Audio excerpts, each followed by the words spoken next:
Bismillahirrahmanirrahim. Assalamualaikum warahmatullahi wabarakatuh. Selamat pagi, salam sejahtera bagi kita sekalian.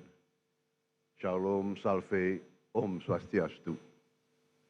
Salam kebajikan, rahayu, rahayu.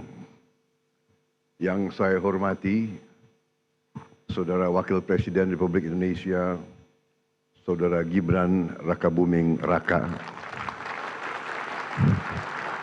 beserta Ibu Selvi Ananda Putri. Presiden ke-6 Republik Indonesia, Jenderal TNI Purnawirawan Profesor Dr. Susilo Bambang Yudhoyono.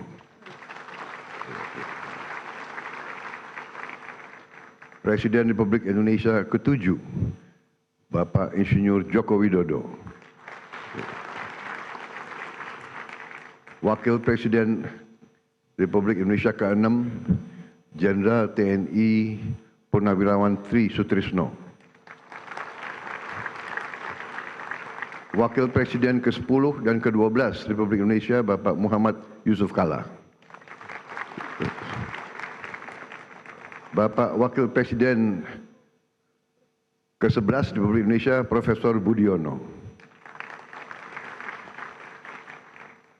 Wakil Presiden ke-13 Republik Indonesia, Profesor Kiai Haji Ma'ruf Amin. Ibu Sinta Nuriyah Abdurrahman Wahid, istri Presiden ke-4 Republik Indonesia. Ibu Soraya Hamzahas, istri Wakil Presiden ke-9 Republik Indonesia. Para pimpinan lembaga negara, Ketua Majelis Permusyawaratan Rakyat Republik Indonesia, Saudara Ahmad Muzani, beserta para mantan ketua, para wakil ketua, dan seluruh anggota MPR RI yang saya hormati. Ketua Dewan Perwakilan Rakyat Republik Indonesia, Saudari Puan Maharani, beserta para mantan ketua, para wakil ketua, dan seluruh anggota DPR RI yang hadir.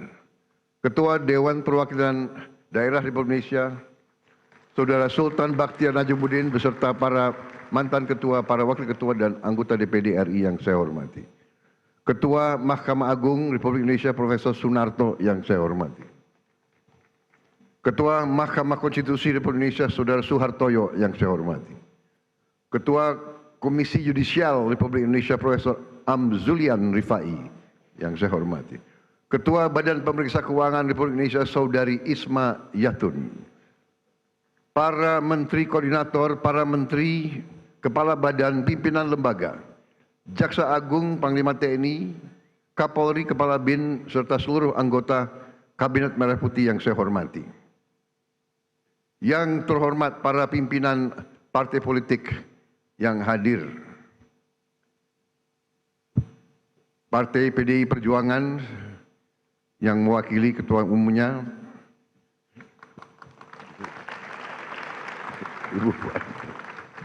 Ketua Umum Partai Golongan Karya, Saudara Bahlil Lahadalia, Ketua Umum Partai Gerindra, saya sendiri.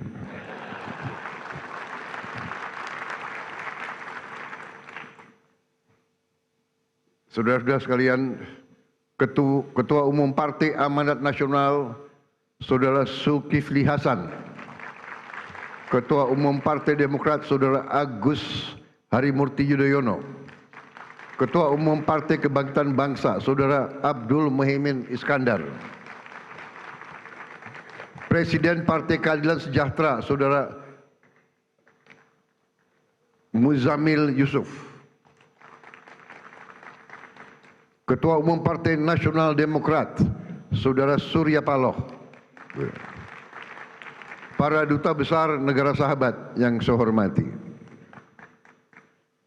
Para Ketua Parlemen Negara Sahabat, Speaker of the House of Representatives from Malaysia, His Excellency Tan Sri Dato' Dr. Johari bin Abdul dari Parlemen Malaysia. Speaker of Legislative Council of Brunei, His Excellency Dato Seri Setia Awang Haji Abdul Darussalam Rahman. Speaker of the Parliament of Singapore, His Excellency Mr. Seah Kian Peng. Speaker of the National Parliament of Timor-Leste, Her Excellency Miss Maria Fernanda Lai. Yang saya hormati dan saya banggakan rekan-rekan pers media dari dalam dan luar negeri, para tamu undangan yang saya hormati, para wakil-wakil rakyat yang hadir, saudara-saudara sekalian yang saya cintai, seluruh rakyat Indonesia, sebangsa dan setanah air dimanapun engkau berada pada hari ini. Saudara-saudara sekalian yang saya hormati, pada tanggal 17 Agustus 2025, 80 tahun sudah para pendiri bangsa Indonesia mendeklarasikan kemerdekaan Indonesia. Proklamasi tanggal 17 Agustus 1945 adalah momen penting dalam perjuangan panjang bangsa ini untuk berdiri di atas kaki kita sendiri. Setelah deklarasi kemerdekaan 17 Agustus 1945, bangsa kita berperang selama 5 tahun.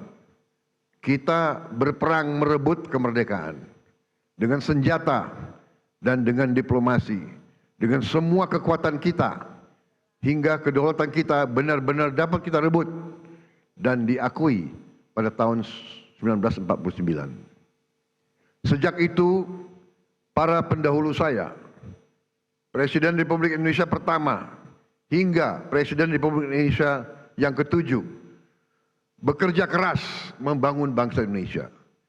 Bekerja keras untuk mewujudkan bangsa yang adil dan makmur. Presiden Soekarno telah memimpin perjuangan pembentukan Negara Kesatuan Republik Indonesia dan berhasil mempertahankan keutuhan wilayah Republik Indonesia di tengah berbagai intervensi dan invasi dari negara-negara asing. Presiden Soekarno juga berhasil mengintegrasikan Irian Barat ke dalam NKRI. Presiden Soeharto melaksanakan pembangunan ekonomi yang merata dari Sabang sampai Merauke, berhasil mewujudkan swasembada pangan dan meletakkan dasar-dasar industrialisasi ekonomi dan menurunkan kemiskinan ekstrim. Presiden Habibie mengenalkan kita ke arah teknologi tinggi, mampu menjaga stabilitas ekonomi di tengah krisis multidimensi tahun 1998. Presiden Abdurrahman Wahid menjaga stabilitas bangsa, berhasil memperkokoh kerukunan antara suku, agama, dan ras, sehingga jati diri bangsa Indonesia sebagai bangsa majemuk dalam keharmonisan terbentuk secara kuat dan kokoh. Presiden Megawati menyelesaikan proses pemulihan ekonomi akibat krisis ekonomi dan moneter yang berkepanjangan, menyelesaikan ribuan kasus perusahaan-perusahaan yang kolaps akibat krisis moneter 1998, dan melaksanakan pemilihan umum secara langsung untuk pertama kalinya, serta memperkuat lembaga-lembaga negara. Presiden Susilo Bambang Yudhoyono mengatasi kerawanan ekonomi karena krisis keuangan dunia 2008, berhasil menyelesaikan konflik Aceh dan meletakkan dasar yang kuat untuk pembangunan ekonomi yang adil, merata, dan terencana. Presiden Joko Widodo membangun berbagai infrastruktur penting, meningkatkan konektivitas antara sentra-sentra ekonomi, memimpin kita di saat yang kritis, yaitu pandemi COVID-19, sehingga Indonesia termasuk salah satu negara yang paling cepat pulih dari dampak pandemi, keluar dari kesulitan ekonomi, dan juga beliau merintis pembangunan ibu kota negara Nusantara dan meletakkan dasar strategi hilirisasi sumber daya alam Indonesia.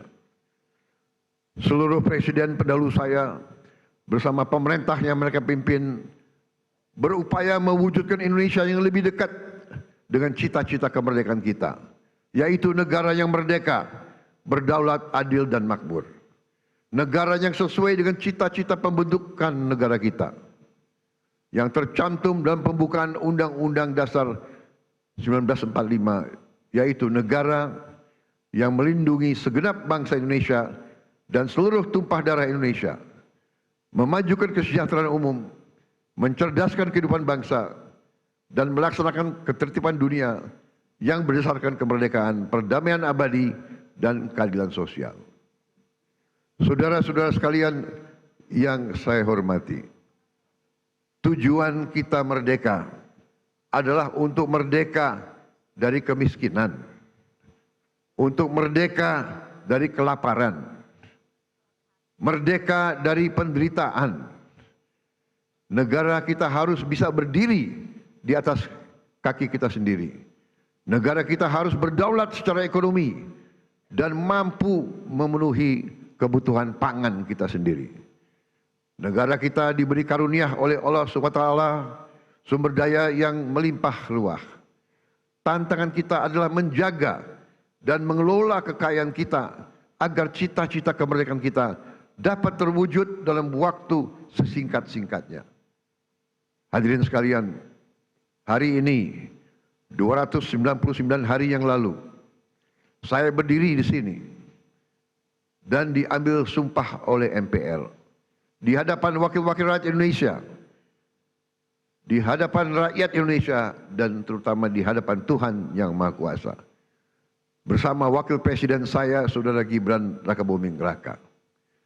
Dan di hari yang hikmat ini, saya kembali berdiri di depan saudara-saudara, di depan wakil-wakil rakyat, untuk menyampaikan laporan kerja pemerintahan yang saya pimpin dan lembaga-lembaga negara. Pertama, saya ingin menyampaikan bahwa transisi kepemimpinan nasional dari Presiden Joko Widodo ke pemerintahan yang saya pimpin berjalan dalam semangat persatuan, penuh kehormatan dan kedewasaan politik. Peralihan kepemimpinan yang diakui dunia sebagai peralihan yang lancar dan sangat baik adalah bukti demokrasi kita matang dan kuat. Tidak semua negara mampu melaksanakan transisi kepemimpinan dengan baik dan lancar seperti kita. Di mana-mana ketika saya berada di luar negeri, banyak pemimpin negara sahabat bertanya kepada saya, "How did you do it? How did Indonesia manage?" Saya sampaikan ke mereka, kita berhasil karena kita menganut demokrasi yang khas Indonesia. Demokrasi yang sejuk, demokrasi yang mempersatukan, bukan demokrasi yang saling gontok-gontokan, saling menjatuhkan, saling maki-memaki, saling menghujat, bukan demokrasi yang saling membenci. Inilah yang harus kita pegang teguh. Demokrasi warisan nenek moyang kita adalah demokrasi yang sesuai dengan budaya kita, budaya kekeluargaan, budaya gotong royong, budaya miko dhuwur mendem jero, budaya saling mengisi, budaya saling mendukung, budaya tepo sliro, budaya menahan diri, budaya yang iso rumongso, bukan rumongso iso. Kita paham dan mengerti bahwa dalam suatu negara modern perlu ada pengawasan, perlu ada transparansi dalam menjalankan kekuasaan. Kita paham sejarah umat manusia. Jika ada kekuasaan yang tidak diawasi, maka kekuasaan akan menjadi korup. Kekuasaan yang absolut akan menjadi korup secara absolut. Kita paham bahwa korupsi adalah masalah besar di bangsa kita. Perilaku korupsi ada di setiap eselon birokrasi kita. Ada di setiap institusi dan organisasi pemerintahan. Perilaku korup ada di BUMN-BUMN kita. ada di BUMD kita. Ini bukan fakta yang harus kita tutup-tutupi. Setelah 299 hari saya memimpin pemerintahan eksekutif, saya semakin mengetahui berapa besar tantangan kita. Berapa besar penyelewengan yang ada di lingkungan pemerintahan kita. Hal ini tidak baik, tapi harus saya laporkan kepada para wakil-wakil rakyat Indonesia.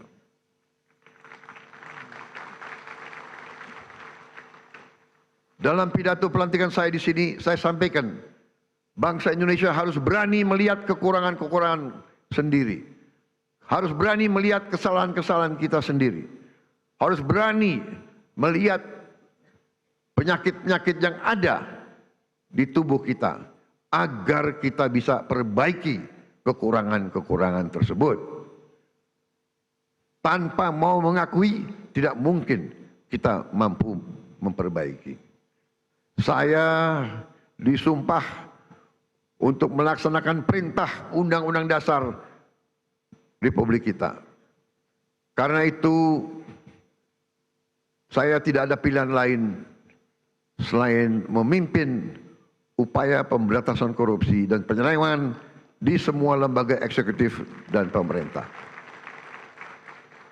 Itulah sebabnya pada awal tahun 2025 ini kami telah identifikasi dan telah selamatkan 300 triliun uang, 300 triliun rupiah dari APBN yang kami lihat rawan diselewengkan. Di antaranya anggaran perjalanan dinas luar dan dalam negeri yang begitu besar, anggaran alat tulis kantor yang begitu besar, dan berbagai anggaran yang selama ini jadi sumber korupsi dan sumber bacaan.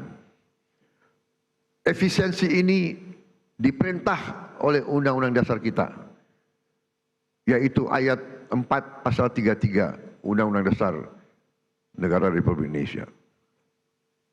300 triliun rupiah kami geser untuk hal-hal yang lebih produktif dan langsung bisa dirasakan rakyat banyak. Majelis yang terhormat, sebagai Presiden Republik Indonesia, saya bertanggung jawab atas pemerintahan eksekutif. Saya berkewajiban menegakkan hukum demi keselamatan bangsa. Saat ini kita menghadapi realita terjadi kebocoran kekayaan negara kita dalam skala yang sangat besar. Kita mengalami suatu kondisi yang saya sebut net outflow of national wealth. Janganlah kita menghabiskan tenaga kita untuk mencari siapa yang salah. Kita tidak ada waktu. Kita tidak punya cukup energi untuk mencari kesalahan orang. Pemerintah yang saya pimpin harus memusatkan diri untuk mencari solusi yang tepat dan cepat atas masalah pokok ini.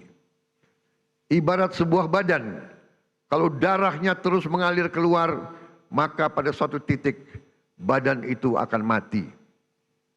Kalau mengalirnya kekayaan kita ke luar negeri, kita biarkan terus-menerus, kita berpotensi jadi negara gagal.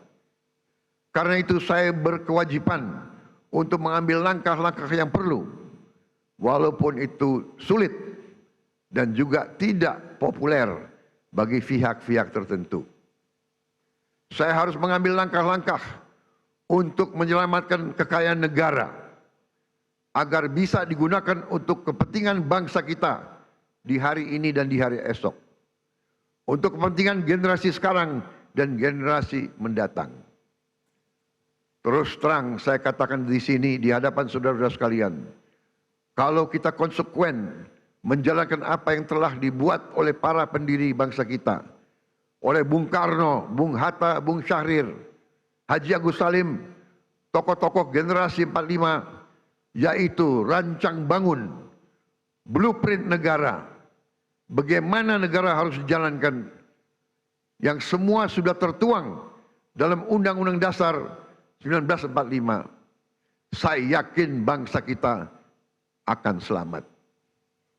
Undang-Undang Dasar 1945 harus kita pelajari. Undang-Undang Dasar 1945 janganlah menjadi mantra, janganlah menjadi slogan, hanya di bibir kita teriak-teriak terus. Undang-Undang Dasar 1945 adalah rancang bangun yang relevan, rancang bangun yang ampuh, rancang bangun yang nyata, dan rancang bangun yang operasional untuk kita gunakan. Saya melihat ada kecenderungan dari sebagian kaum elit Indonesia, sebagian orang-orang yang memandang dirinya paling pintar di republik ini, mereka memandang bahwa pemikiran Bung Karno, pemikiran Bung Hatta, pemikiran generasi 45 tidak relevan lagi di zaman sekarang. Sudah kuno, sudah lawas untuk menghadapi tantangan abad ke-21. Menurut hemat saya, pemikiran tersebut adalah keliru. Generasi 45, generasinya Bung Karno, Bung Hatta, Syahrir, semua tokoh-tokoh itu adalah generasi yang mengalami penjajahan. Mereka mengalami imperialisme. Mereka sadar dan mereka merasakan, melihat bahwa kekayaan Indonesia diangkut ratusan tahun keluar dari Nusantara ini. Karena itu mereka menyusun rancang bangun. Mereka buat dokumen yang tidak terlalu panjang, tapi sangat eksplisit menjelaskan bagaimana kita harus laksanakan ekonomi kita dan demokrasi kita. Saya berkeyakinan apabila kita jalankan rancang bangun yang sudah dibuat oleh para pendahulu kita, kita akan jadi negara yang kuat. Saudara-saudara sekalian,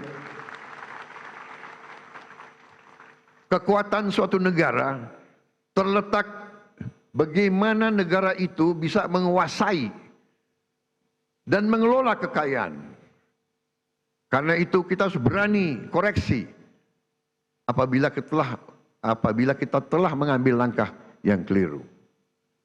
Sungguh aneh negara dengan produksi kelapa sawit terbesar di dunia pernah mengalami kelangkaan minyak goreng. Ini aneh sekali. Tidak masuk di akal sehat. Dan ternyata memang itu ternyata adalah permainan manipulasi yang tadi sudah disinggung oleh Ketua DPR yang saya beri nama Serakah Nomex.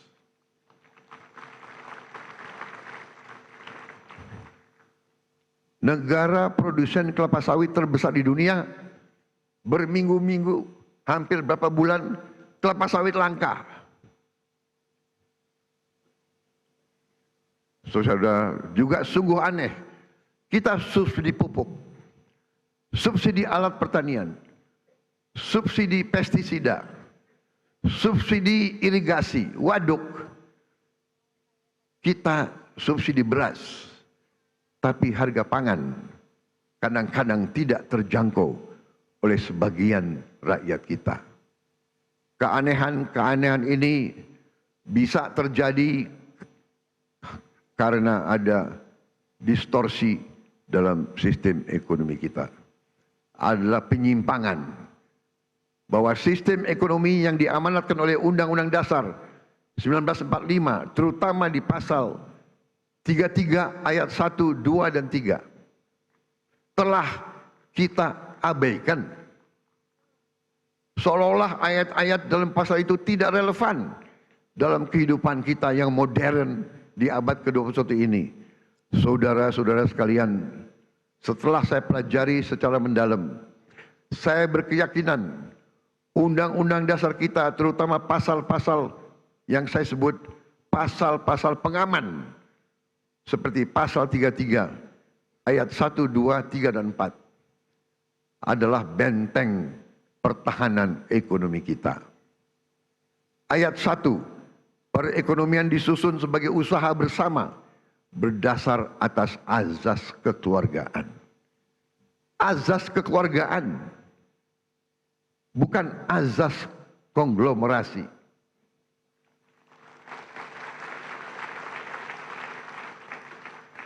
Cabang-cabang produksi yang penting bagi negara dan yang menguasai hajat hidup orang banyak dikuasai oleh negara. Saudara-saudara sekalian, saya ingin bertanya, apakah beras itu penting bagi negara atau tidak? Menguasai atau tidak hajat hidup orang banyak? Apakah penggilingan padi itu penting bagi negara? Apakah penggilingan padi itu hajat hidup orang banyak? Tapi ada sementara, tidak semua, saya harus fair, ada sementara pengusaha-pengusaha yang justru memanfaatkan kekuatan mereka, kekuatan modal mereka untuk dominasi dan manipulasi kehidupan rakyat, dan ini tidak bisa kita terima.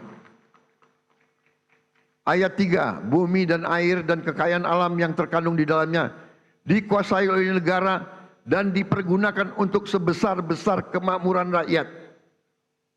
Saudara-saudara, ayat 4, perekonomian nasional diselenggarakan berdasar atas demokrasi ekonomi dengan prinsip kebersamaan, efisiensi, berkeadilan.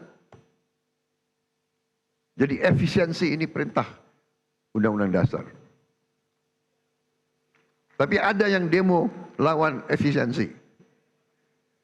Berwawasan lingkungan, kemandirian, serta dengan menjaga keseimbangan kemajuan dan kesatuan ekonomi nasional.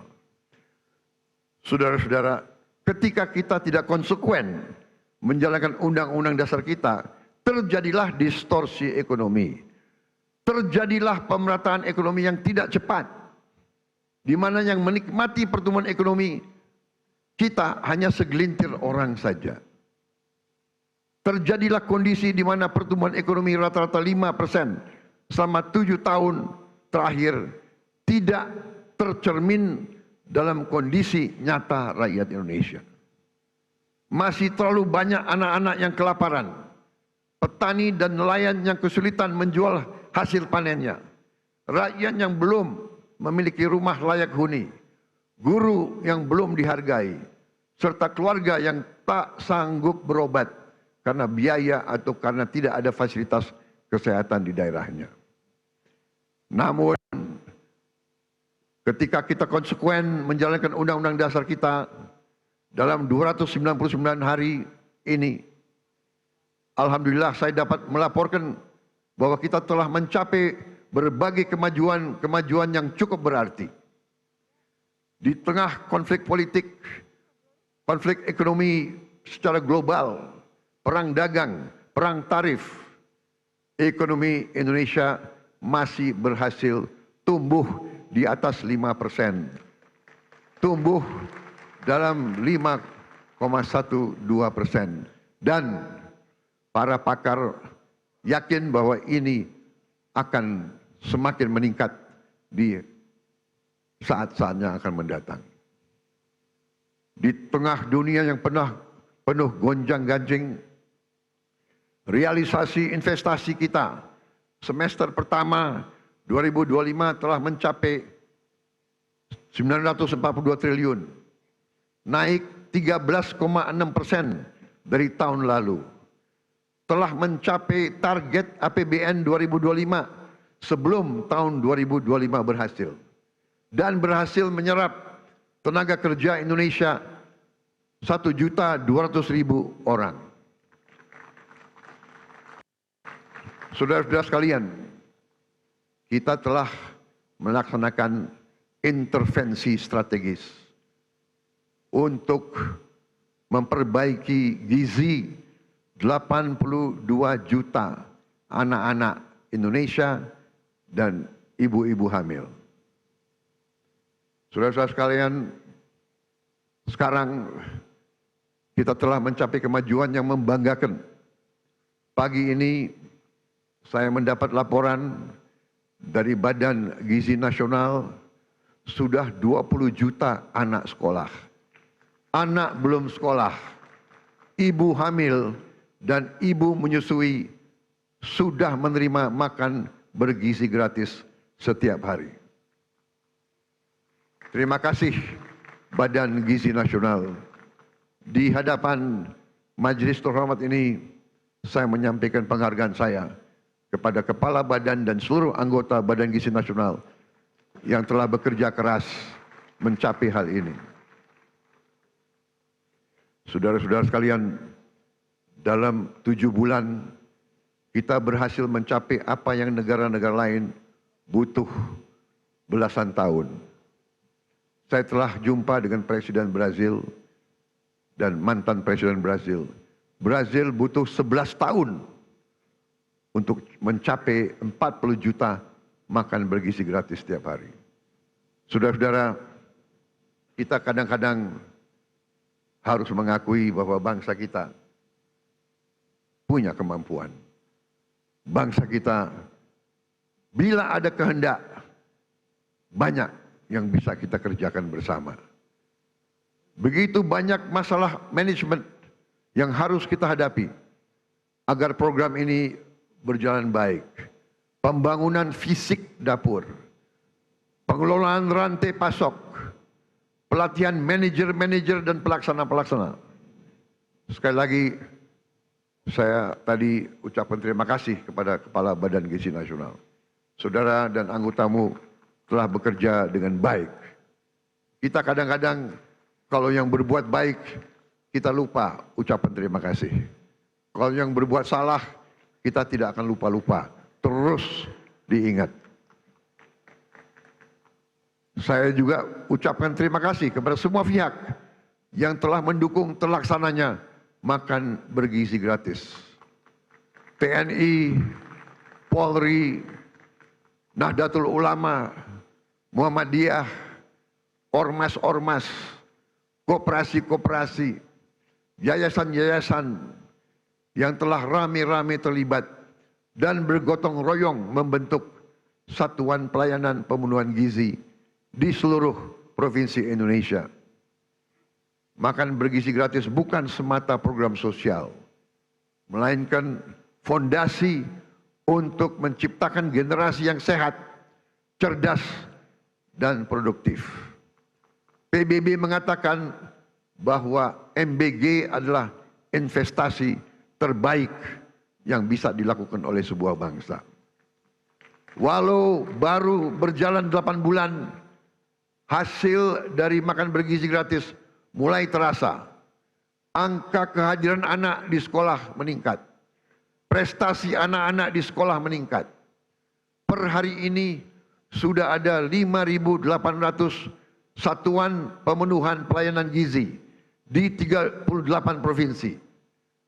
MBG telah menciptakan 290.000 lapangan kerja baru di dapur-dapur dan melibatkan 1 juta petani, nelayan, peternak, dan UMKM. MBG mendorong pertumbuhan ekonomi di desa-desa. Hadirin sekalian, tidak ada negara yang kuat yang tidak mampu memproduksi pangannya sendiri. Oleh karena itu, pemerintah yang saya pimpin bekerja keras untuk memutus ketergantungan pada impor dengan membuka jutaan hektar sawah baru di Kalimantan Tengah, di Kalimantan Barat, di Sumatera, di Papua, dan beberapa daerah lain. Selain melakukan ekstensifikasi, kami juga melakukan intensifikasi. Kami mendorong produksi pangan di desa-desa. Kami memotong birokrasi penyaluran pupuk. Kita salurkan pupuk langsung dari pabrik ke petani-petani dan memberi bantuan alat pertanian kepada para petani kita. Kami juga tingkatkan harga beli gabah menjadi rupiah 6.500 per kilogram. Agar petani sebagai produsen menikmati keuntungan yang berarti.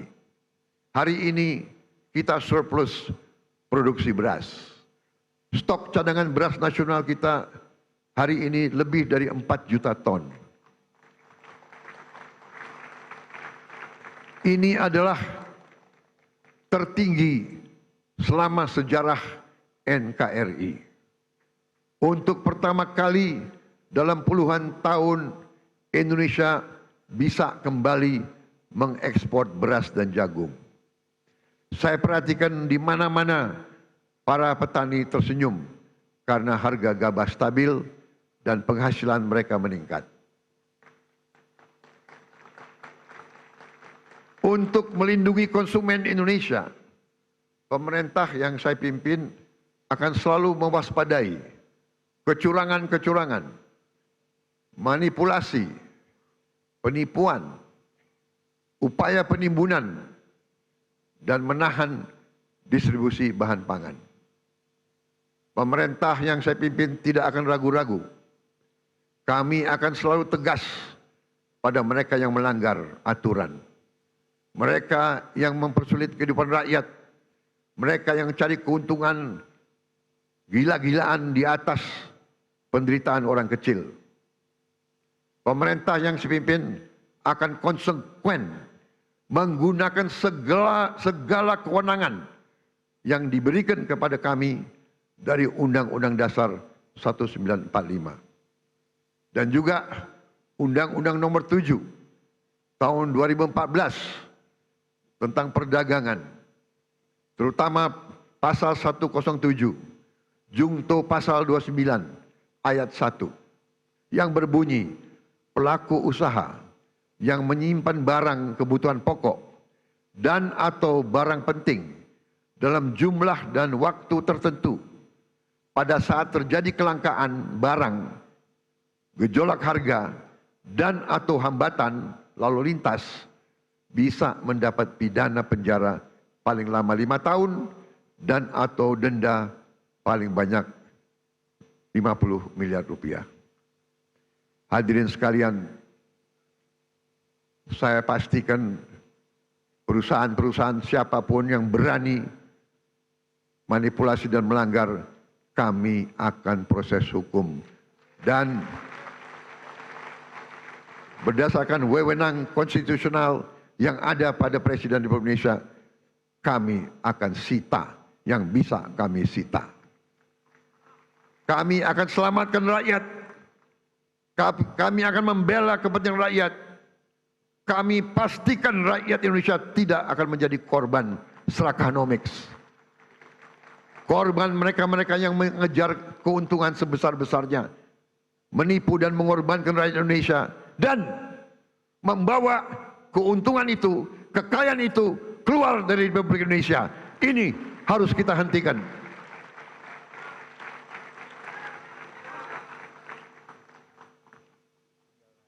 Selama saya menjabat Presiden Republik Indonesia, jangan pernah anggap yang besar dan yang kaya bisa bertindak seenaknya.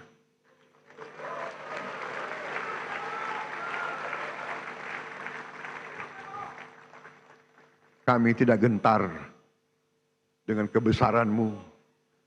Kami tidak gentar dengan kekayaanmu. Karena kekayaanmu berasal dari rakyat Indonesia. Pemerintah yang saya pimpin tidak akan ragu-ragu membela kepentingan rakyat Indonesia.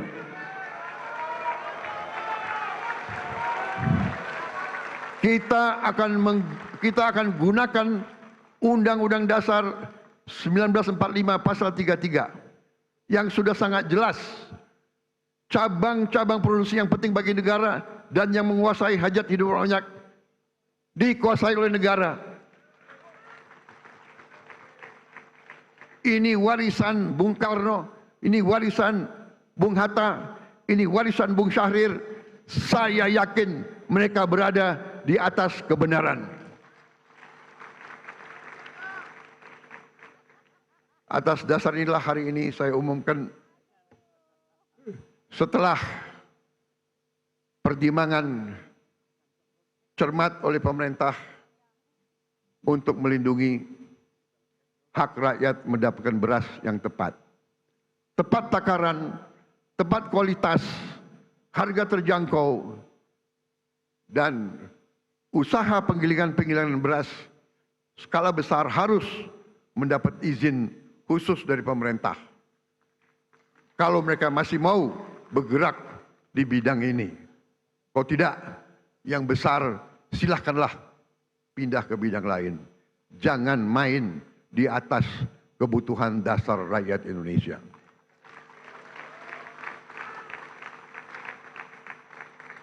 Saudara-saudara sekalian yang saya hormati, dalam 10 bulan terakhir, saya bersama Kabinet Merah Putih berupaya memerangi kemiskinan dengan pendekatan holistik, pendekatan menyeluruh. Kami ingin angka kemiskinan ekstrem segera turun ke 0% dalam tempo sesingkat-singkatnya. Karena itu untuk pertama kali dalam sejarah Republik Indonesia, kami telah membentuk sistem data tunggal sosial ekonomi nasional, DTSEN. DTSEN menjadi pegangan kita. Kami pastikan program-program pemerintah untuk masyarakat miskin tepat sasaran. Dengan DTSEN kami menjaring siapa yang berhak menerima manfaat. Sebelumnya kami dapat laporan bahwa masih ada orang kaya yang menikmati subsidi rakyat. Dengan sekarang kita ingin tepat sasaran. Saudara-saudara sekalian, salah satu upaya kita untuk memutus rantai kemiskinan absolut adalah kita membentuk sekolah rakyat. Kita sudah berhasil membangun dan membuka 100 sekolah rakyat. Kita harapkan tahun depan akan menjadi 200, tahun selanjutnya akan menjadi 300, dan seterusnya. Sekolah rakyat ini diperuntukkan untuk mereka yang dari desil yang terendah. Desil 1, 2. Dari mereka yang benar-benar penghasilannya sangat-sangat rendah. Mereka kita asramakan. Mereka kita berdayakan dengan kualitas pendidikan yang baik. Ini adalah untuk memutus rantai kemiskinan. Anak-anak yang miskin, kalau orang tuanya miskin, mereka tidak perlu untuk terus miskin. Ini yang kita telah upayakan dan ini sedang kita kerjakan sekarang. Bagaimana dengan sekolah-sekolah lain? Kita telah juga membentuk sekolah unggulan. Kita telah membangun dan akan membangun dan selesaikan sekolah unggulan untuk mengejar ketertinggalan kita di bidang sains dan teknologi. Kita bentuk sekolah unggul Garuda, rencananya 20, dan akan ada 80 sekolah unggul Garuda transformasi. Sekolah-sekolah yang sudah ada ikut dalam program ini. Dan kami juga akan menambah SMA Taruna Nusantara terintegrasi di seluruh pelosok negeri. Tahun ini kita juga akan menambah fakultas-fakultas kedokteran di seluruh Indonesia. Kita ketinggalan dalam menghasilkan dokter-dokter dan dokter gigi. Saudara-saudara sekalian, pendidikan sangat penting. Kita juga akan renovasi lebih dari 13.000 sekolah dan 1.400 madrasah. Dan ini masih jauh kurang dari yang kita inginkan. Tapi tahun ini adalah permulaan. Tahun depan kita akan cari uang untuk menambah hal ini. Juga untuk mengejar ketertinggalan kita, tahun ini kita akan sebarkan 288.000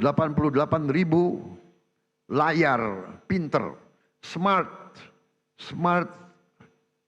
platform, smart TV yang akan kami distribusi ke sekolah-sekolah hingga ke pelosok-pelosok. Agar anak-anak di desa tertinggal yang tidak ada guru yang bagus bisa dapat mengikuti pelajaran dari guru-guru terbaik yang mengajar secara virtual. Untuk mencetak pemimpin-pemimpin nasional di masa depan, kami juga telah mencanangkan tadi yang saya sebut 20 sekolah unggul Garuda dan 80 sekolah unggul Garuda Transformasi. Saudara-saudara sekalian, kita juga membangun SMA Taruna Nusantara terintegrasi di seluruh pelosok negeri. Untuk mengatasi kekurangan dokter dan dokter spesialis tahun ini akan dibuka 148 prodi di 57 fakultas kedokteran di seluruh Indonesia. Terdiri dari 125 prodi spesialis dan 23 prodi subspesialis. Kita juga akan tambahkan 25 prodi umum dan prodi gigi serta meningkatkan kuota mahasiswa kedokteran yang mendapat beasiswa. Saudara-saudara sekalian, untuk mengatasi perputaran uang yang terkonsentrasi di ibu kota dan kota-kota besar, kami dirikan 80.000 koperasi desa dan koperasi kelurahan merah putih. Koperasi di setiap desa akan meningkatkan ekonomi desa dan menciptakan jutaan lapangan kerja. Koperasi desa kelurahan juga akan meringankan beban hidup masyarakat kita dengan menjual beras murah, minyak goreng murah, LPG bersubsidi, pupuk bersubsidi sesuai dengan harga jual. Kita juga akan membuat rakyat bisa punya akses kepada protein, kepada ikan dan daging dalam harga yang terjangkau. Untuk mempercepat investasi di hilirisasi sumber daya alam dan berbagai bidang strategis, untuk membuka lapangan kerja berkualitas, kami bersama DPR RI telah membentuk apa yang kita sebut Badan Pengelola Investasi Danantara Indonesia. Danantara adalah lembaga pengelola investasi dengan aset dalam pengelolaan lebih dari 1 triliun US dollar. Danantara akan ciptakan jutaan lapangan kerja berkualitas, terutama di bidang hilirisasi. Alhamdulillah, hari ini tingkat pengangguran nasional berhasil turun ke level terendah sejak krisis 1998. Hadirin sekalian, kami juga membangun sistem kesehatan yang lebih adil dan merata. Cek kesehatan gratis telah digunakan hari ini oleh lebih dari 18 juta warga. 66 rumah sakit di 66 kabupaten sedang kami tingkatkan kelasnya. Kawasan ekonomi khusus Sanur kami hadirkan sebagai pusat pelayanan medis bertaraf internasional agar orang Indonesia tidak harus berobat ke luar negeri. Kami tegakkan kedaulatan Indonesia di panggung dunia. Kami putuskan Indonesia bergabung dengan BRICS. Indonesia juga diundang di mana-mana menjadi kehormatan dalam perayaan kemerdekaan India dan perayaan Hari Nasional Prancis. Kami juga berhasil menyelesaikan perundingan dagang Uni Eropa dengan Indonesia, SEPA, yaitu Comprehensive Economic Partnership Agreement, yang sebenarnya adalah Free Trade Agreement, di mana kita bisa akses pasar Eropa dengan tarif nol. Kita juga berunding dengan Amerika. Indonesia aktif memperjuangkan pengakuan Palestina dan memimpin pembahasan solusi dua negara. Saat ini juga 2 pesawat Hercules kita sedang beroperasi di Timur Tengah menerjunkan bantuan-bantuan dari udara ke Gaza. Saudara-saudara sekalian, kami bekerja untuk menegakkan hukum dan keadilan. Salah satu yang penting adalah dalam menegakkan hukum dan keadilan, gaji hakim harus dalam keadaan baik. Kami telah naikkan untuk beberapa hakim sampai dengan 280% peningkatannya. Kami juga tidak segan-segan membongkar kasus-kasus korupsi besar. Bersama TNI dan Polri kami pastikan bumi dan air dan kekayaan alam yang terkandung di dalamnya dikuasai oleh negara dan dipergunakan untuk sebesar-besar kemakmuran rakyat. Saudara-saudara sekalian, beberapa saat yang lalu, beberapa tahun yang lalu, kita mendapat laporan ada ribuan, ada jutaan perkebunan kelapa sawit yang melanggar hukum, yang menyimpang regulasi. Ada yang membuat perkebunan di hutan lindung. Ada yang tidak melaporkan luasnya perkebunan mereka. Ada yang dipanggil BPKP tidak mau datang. Kami terbitkan Peraturan Presiden Nomor 5 tahun 2025 tentang penertiban kawasan hutan. Dan pada hari ini saya melaporkan di majelis ini bahwa pemerintah Republik Indonesia sudah menguasai kembali 3,1 juta hektar dari potensi 5 juta hektar lahan sawit yang dilaporkan melanggar aturan, tapi kita belum verifikasi. Yang sudah jelas kita verifikasi melanggar aturan adalah 3,7 juta hektar, dan dari 3,7 juta hektar, 3,1 juta sudah dikuasai kembali. Saudara-saudara sekalian, perlu saya laporkan juga di sini bahwa ada keputusan pengadilan yang sudah ingkrah 18 tahun yang lalu yang memerintahkan ada kebun-kebun kelapa sawit yang harus disita, tapi tidak ada penegak hukum waktu itu yang mau melaksanakannya. Saya tidak tahu kenapa. Tapi saya telah perintahkan dikuasai kembali oleh negara,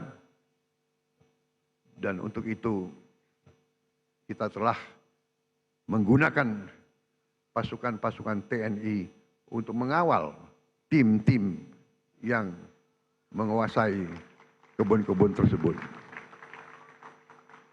Karena sering terjadi perlawanan, berani-berani melawan pemerintah NKRI, ya kita hadapi, saudara-saudara sekalian. Setelah ini kita akan tertibkan juga tambang-tambang yang melanggar aturan.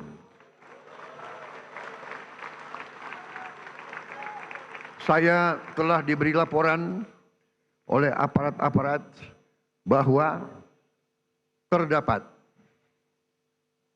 1063 tambang ilegal.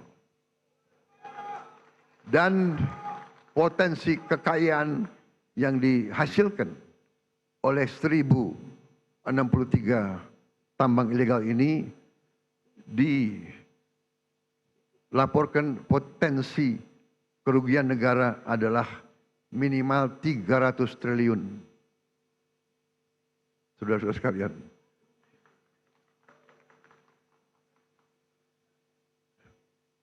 saya minta dukungan seluruh MPR. Saya minta dukungan seluruh partai politik untuk mendukung ini demi rakyat kita, saudara-saudara sekalian.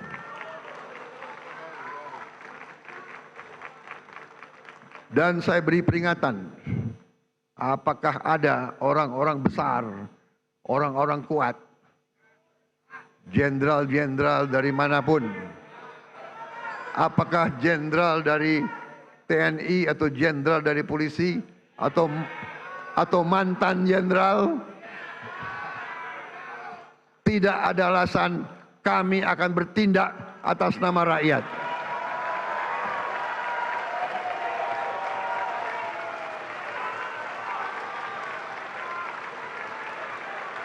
Dan sebagai sesama pimpinan partai, saya ingatkan anggota-anggota semua partai, termasuk partai saya Gerindra, cepat-cepat kalau ada terlibat, Anda jadi justice collaborator.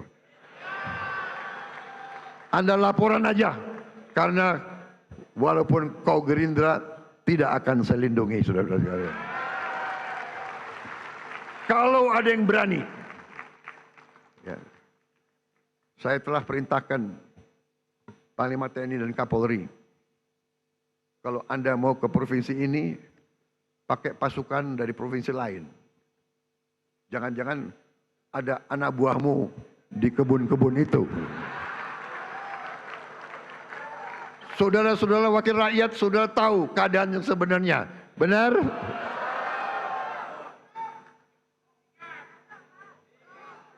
Saya sudah lama jadi orang Indonesia. Segala ulah, apalagi saya ini senior mantan tentara. Jadi junior-junior itu jangan macam-macam ya. Aku tahu. Kalau rakyat yang nambang, ya sudah, kita bikin koperasi. Kita legalkan. Kita atur, kita legalkan, ya. Tapi jangan alasan rakyat tahu-tahu nyelundup. Nyelundup ratusan triliun, nyelundup. Saudara-saudara sekalian,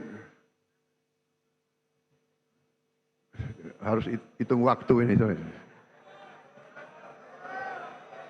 Dengan kondisi geopolitik yang semakin tidak menentu, Indonesia harus punya pertahanan yang kuat untuk menjaga kekayaan kita.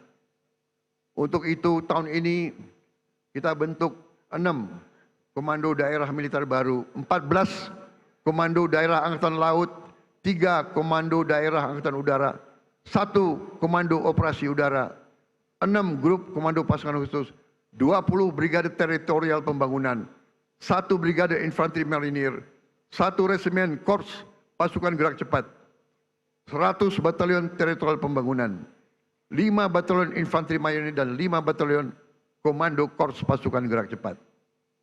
Langkah ini sejalan dengan doktrin pertahanan kita, pertahanan dan keamanan rakyat semesta, SIS Hankam Rata, di mana seluruh warga negara dan sumber daya nasional didaya gunakan secara total untuk kepentingan pertahanan dan keamanan kita.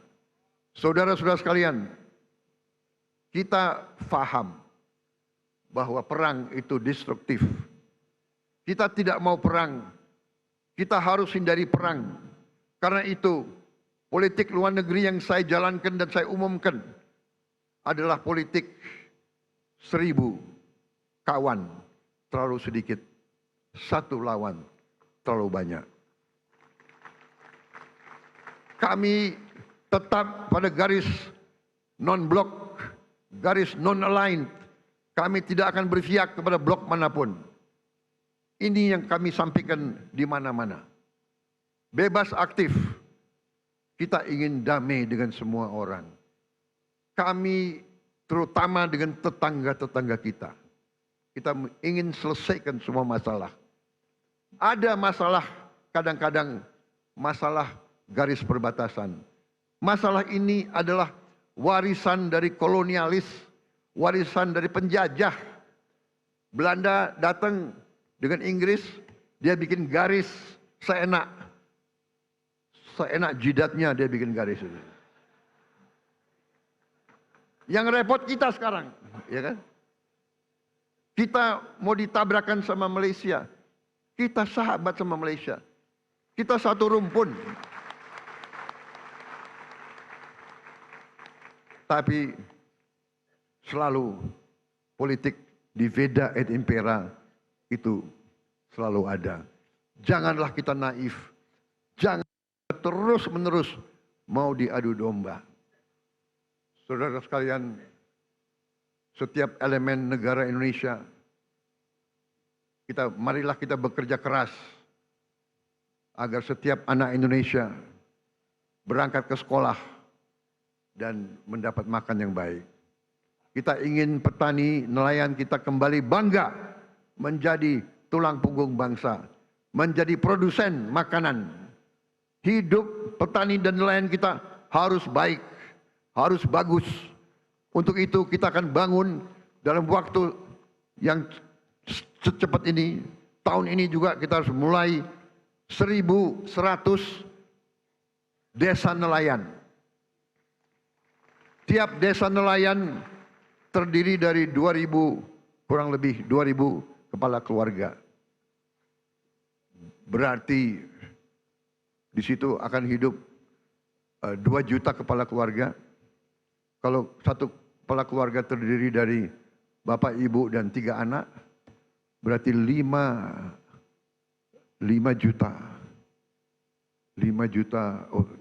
juta orang akan hidup dengan baik. Ini akan kita wujudkan dalam waktu dekat. Mereka juga akan membayar kembali investasi kita.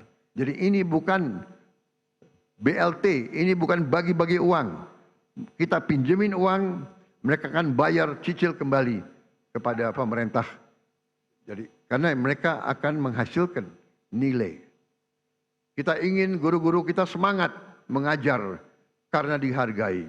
Kita ingin rakyat kecil bisa tersenyum karena tidak lagi takut sakit, tidak takut lapar, dan tidak takut anaknya tidak bisa sekolah.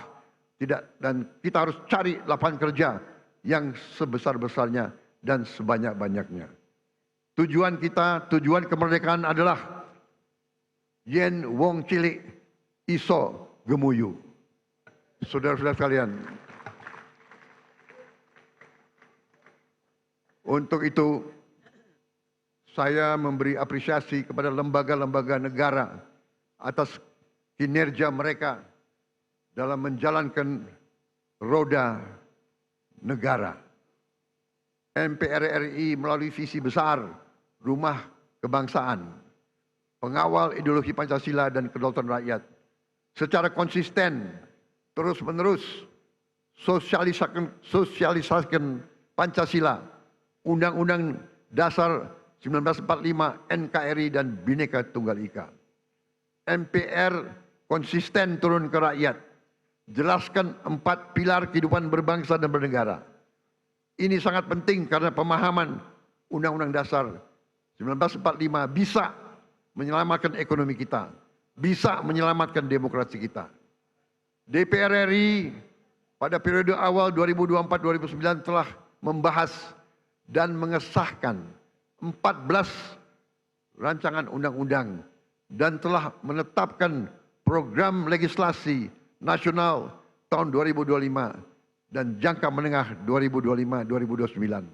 Sehingga perencanaan, penyusunan dan pembahasan RUU berjalan secara terarah dan terukur. Pada pelaksanaan fungsi penganggaran, DPR RI telah membantu pemerintah mewujudkan efisiensi berkeadilan di APBN kita yang merupakan mandat dari Undang-Undang Dasar 1945 serta membantu menyusun RAPBN 2026 yang akan saya sampaikan sore hari ini. DPR RI juga telah melaksanakan fungsi pengawasan yang luas melalui 26 panitia kerja pengawasan dan 3 tim pengawasan. DPD RI telah menetapkan lebih dari 50 keputusan kelembagaan yang mencerminkan peran aktif dan strategis DPD dalam memperjuangkan aspirasi dan kepentingan daerah di tingkat pusat. Lebih lanjut, DPD RI telah mendukung pembangunan berkelanjutan, aktif menjalankan fungsi pengawasan, pemberian pertimbangan anggaran, serta proaktif memantau dan mengevaluasi Raperda dan Perda untuk memastikan kesesuaian regulasi daerah dengan kebijakan nasional. BPK RI telah membuktikan integritasnya dan independensinya dalam pemeriksaan pengelolaan dan tanggung jawab keuangan negara. Capaian BPK di tahun 2024 antara lain mendorong peningkatan akuntabilitas tata kelola keuangan negara serta kualitas pertanggungjawaban pelaksanaan anggaran, sehingga kementerian dan lembaga yang telah mencapai status wajar tanpa pengecualian mencapai 97,7% untuk tahun anggaran 2024. Mengawal program prioritas nasional, meningkatkan efektivitas belanja APBN, serta penyelamatan puluhan triliun rupiah uang dan aset negara. Mahkamah Konstitusi di sepanjang tahun 2024 hingga pertengahan 2025 telah menangani ratusan perkara pengujian undang-undang, perselisihan hasil pemilihan umum, dan perselisihan hasil pemilihan kepala daerah dengan proses persidangan yang efektif, tepat waktu, dan menghasilkan berbagai putusan penting yang menjadi tonggak penguatan demokrasi dan perlindungan hak konstitusional warga negara. Mahkamah Agung secara serius dan berkelanjutan melakukan reformasi peradilan, modernisasi manajemen perkara, penyelesaian sengketa perdata secara cepat dan berorientasi pada perdamaian, serta penanganan perkara pidana dengan pendekatan restoratif justice.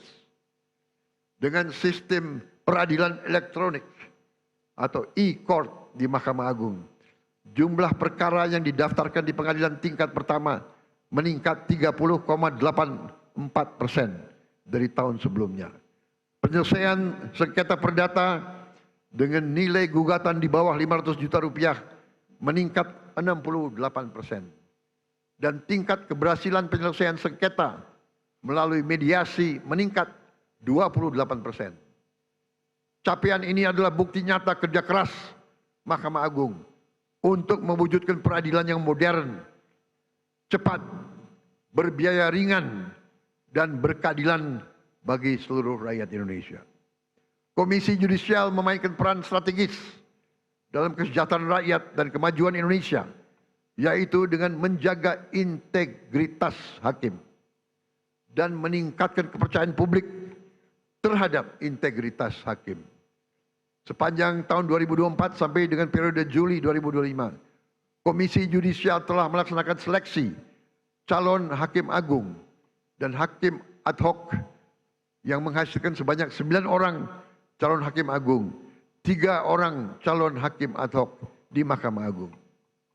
Komisi Yudisial juga telah menerima 3.752 laporan masyarakat terkait dugaan pelanggaran kode etik dan pedoman perilaku hakim dan mengusulkan penjatuhan sanksi kepada 116 orang hakim. Selain itu, saya juga mengucapkan terima kasih kepada Bank Indonesia, Otoritas Jasa Keuangan, Lembaga Penjamin Simpanan, Komisi Pemberantasan Korupsi, Komisi Pemilihan Umum, Badan Pengawas Pemilu, Ombudsman RI, Komnas HAM, dan lembaga-lembaga nasional lainnya yang telah berkontribusi untuk kemajuan bangsa sesuai dengan peran dan kewenangannya. Terakhir, saya juga mau gunakan kesempatan ini untuk mengucapkan terima kasih kepada setiap pengusaha nasional yang telah membuka lapangan kerja di Indonesia, menanamkan modal di Indonesia, dan menyimpan hasil usahanya di Indonesia. Jangan salah, tidak semua pengusaha yang besar itu ikut dalam alam mazhab Slakahnomics. Justru sebagian besar kita ajak untuk membangun Indonesia bersama.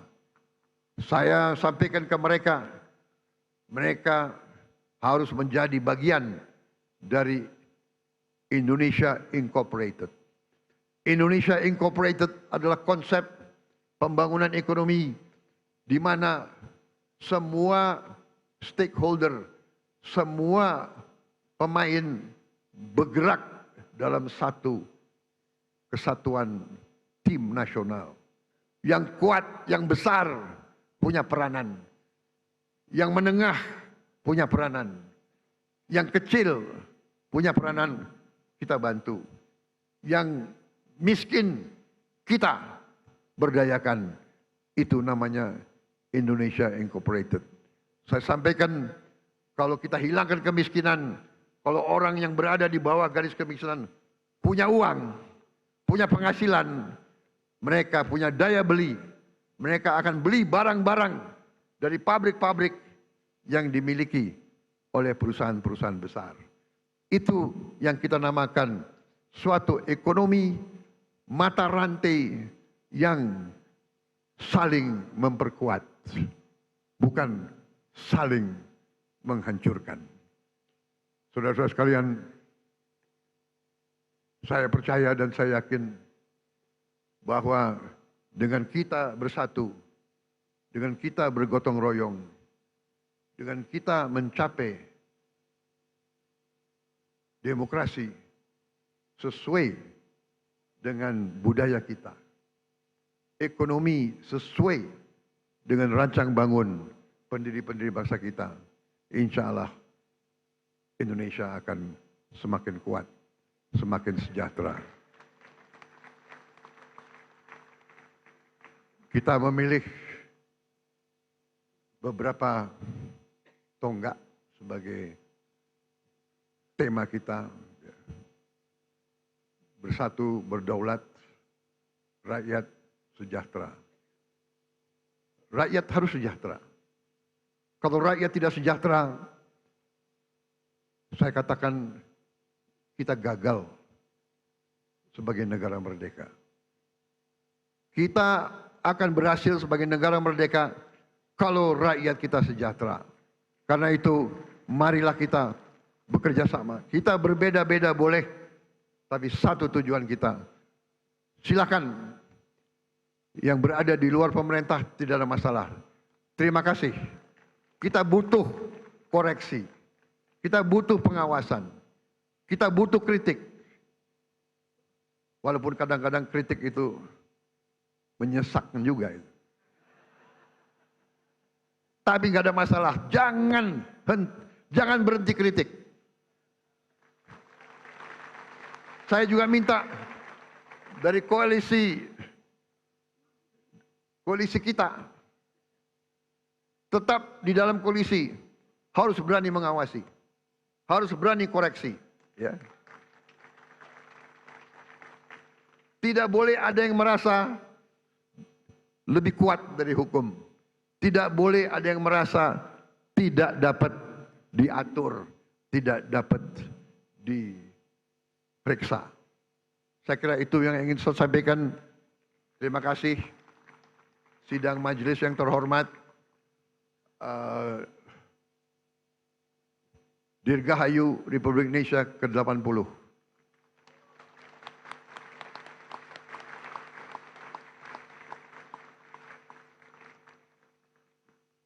Mungkin inilah tandanya bahwa demokrasi kita kuat, karena saya adalah Presiden ke-8 Republik Indonesia yang akan memimpin perayaan Hari Kemerdekaan yang ke-8 Dasawarsa.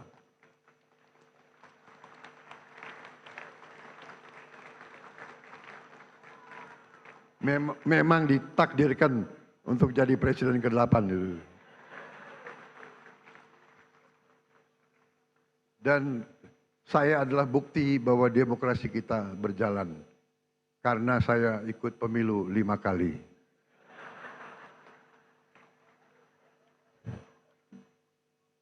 Alhamdulillah 4 kali kalah. Tapi hari ini saya berdiri di depan majelis ini. Terima kasih. Terima kasih saudara-saudara sekalian. Wassalamualaikum warahmatullahi wabarakatuh.